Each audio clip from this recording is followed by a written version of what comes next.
A lot of people love anime. A lot of people love live-action movies. So basic logic would follow that people would love live-action adaptations of anime, right? Wrong. As we've seen time and time again, these adaptations come out and are not very well received. There are several reasons that we as the audience are disappointed, but is there really no way to make a live-action version of our favorite stories? To be honest, I don't think there is. Personally, I've always steered clear from them myself. However, in the case of FullMetal Alchemist live-action movies, I feel obligated to give it a chance seeing as FMA Brotherhood is my favorite anime of all time. I fully expected to sit down with my bowl of popcorn and cringe at every second of these two movies, but surprisingly, I find myself thinking it wasn't that bad. However, as time went on, more and more cracks began to show, and I found myself sitting on the fence about it. By the end of everything, I felt like I had enjoyed myself, particularly laughing at some of the more funny, out-of-place things, but ultimately I don't think it worked on an effective level. In fact, I don't think anime can ever be adapted to a live-action format and carry the same significance as it does in its original form. Right off the bat, I want to address the little things that caught my attention specifically about the FullMetal Alchemist movies. These particular criticisms feel weird to talk about because sometimes in the film I would think to myself, oh, this isn't that bad. Then in other parts of the film, they would be absolutely god-awful. Let's start off with an easy one, the CGI. On one hand, I didn't think Alphonse looked terrible. I mean, it's not the best CGI I've ever seen, but it was passable for me. Some of the fight scenes and some of the little animations looked fine, they didn't seem like they were too far-fetched, but then we would get stuff like this. Oh no.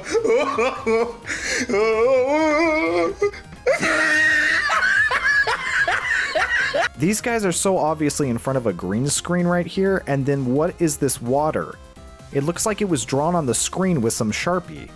When I started watching, I kind of prepared myself that this wasn't going to be the highest production, and I was expecting for it to be bad in some areas. But it was just so jarring to have some things that I didn't mind at all, and then there were some things that were so aggressively bad that I had to rewind and rewatch it because I was laughing so hard.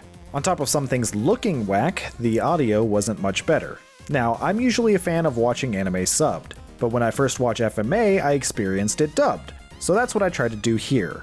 One of the coolest things is that they brought back Edward's original voice actor from the anime to voice the English dubbing in the first movie. However, it sounds like he recorded completely separate from everyone else, and the audio sounds really muffled and terrible. Stay away!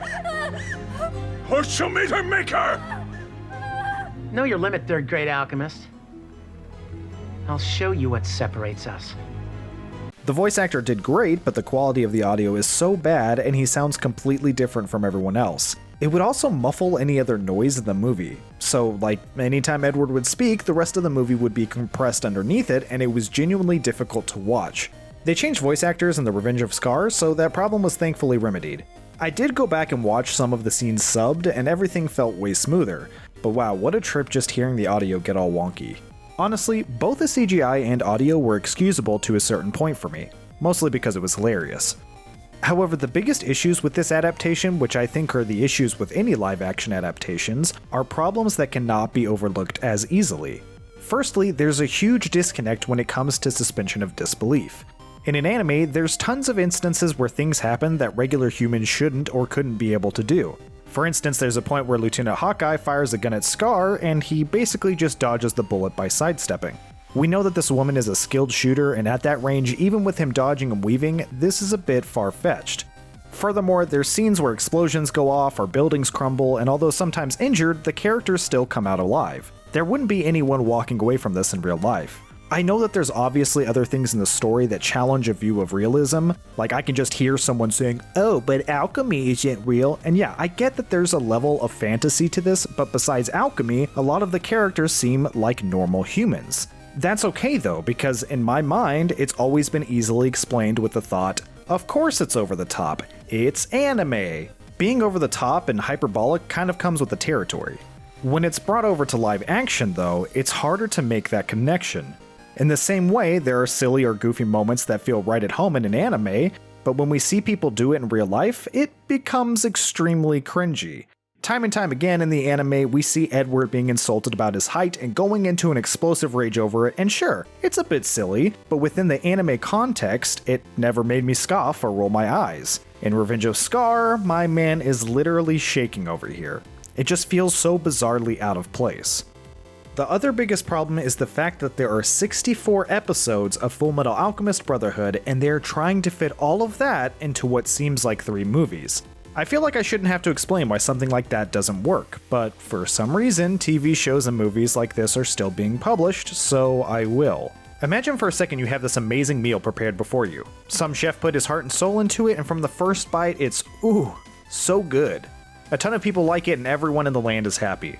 Then comes along someone with the grand idea of taking that entire meal, the main course, the sides, the dessert, and putting it all into a blender. Sure, you could slurp down a dinner shake much faster than eating a 3-course meal, but the experience is obviously going to be completely different.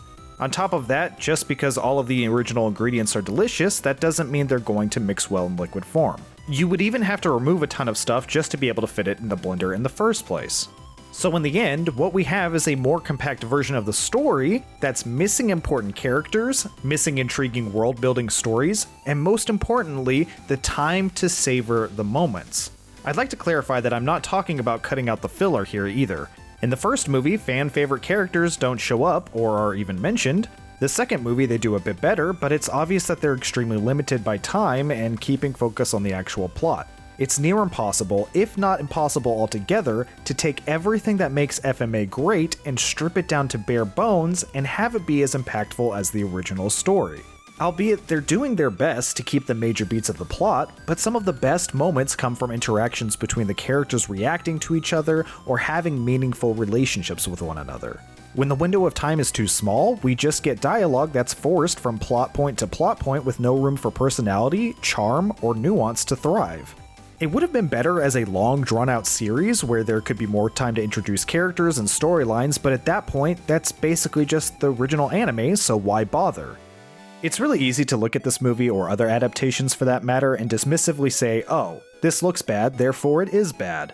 But there's a deeper problem here than just crappy CGI or direction style. Like I said before, I was willing to look past its more shallow flaws, giggling away at the poor CGI or hammy line delivery, because while those were bad, I just see them as flowers to a much more deeply rooted problem. I don't say all this to punch down on the movie at all, and I can tell that the people who worked on it were doing their best. There were a lot of moments where I was sucked in by good acting, and other moments where I was impressed by how good the direction was. But even if the entire film had been great in terms of production, chopping up the story into a compact version simply doesn't do the original justice. If for some reason you watch these movies without seeing the anime, I implore you to check it out. The story and the ideas are much more fleshed out. On the other hand, if you're a fan of the anime and are on the fence about watching these movies, I would suggest going into them with an open mind. It's not better than the anime, but it's still a fun time, even if some of that fun is laughing at it.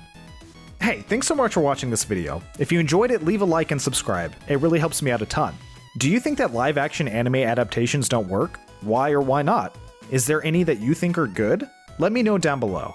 As always, I'll be making more videos like this in the future, so check back for more. Have a lovely day and peace out.